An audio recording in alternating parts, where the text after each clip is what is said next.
हिरण पूरे दिन घास खाने में लगा रहता है, घास को प्रोटीन में बदलने में ही लगा रहता है।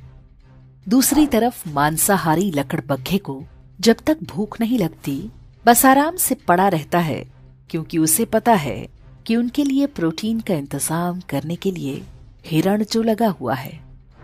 जब तक हिरण हैं, जंगल में खूंखार जानवर चैन से सोते हैं, पर हिरण जब कम होने लगते हैं तो ये भूखे खूंखार पशु नए जंगलों की तलाश करते हैं। हमारे पूर्वजों ने भी बड़ी मेहनत से सोना, चांदी, रत्न, ज्ञान, विज्ञान इकट्ठा किया था। क्या हुआ? बाहर से कुछ लकड़बग्घे आए और सब कुछ सफाचट कर गए।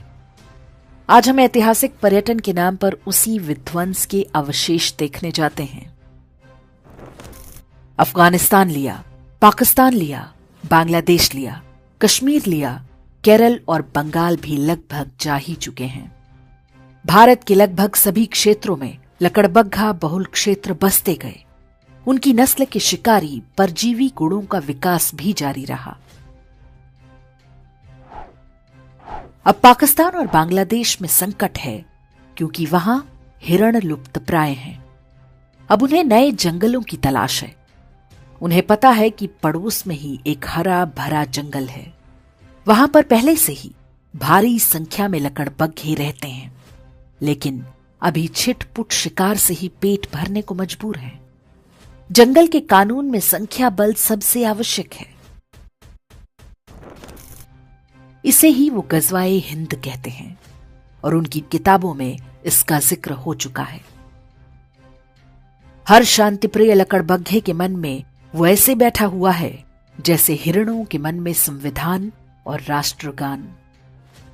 हिरणों को अनुमान नहीं कि आखिरी युद्ध बहुत कठिन होगा, क्योंकि ये अंदर से शुरू होगा, फिर बाहर से।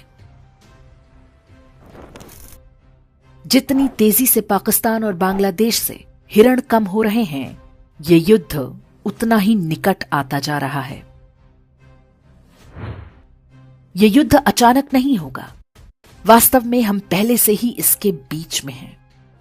विश्वास ना हो तो हैदराबाद, केरल, पश्चिम बंगाल, यूपी, हरियाणा, राजस्थान, दिल्ली आदि के लकड़बग्घा बहुल क्षेत्रों में घूम आइए।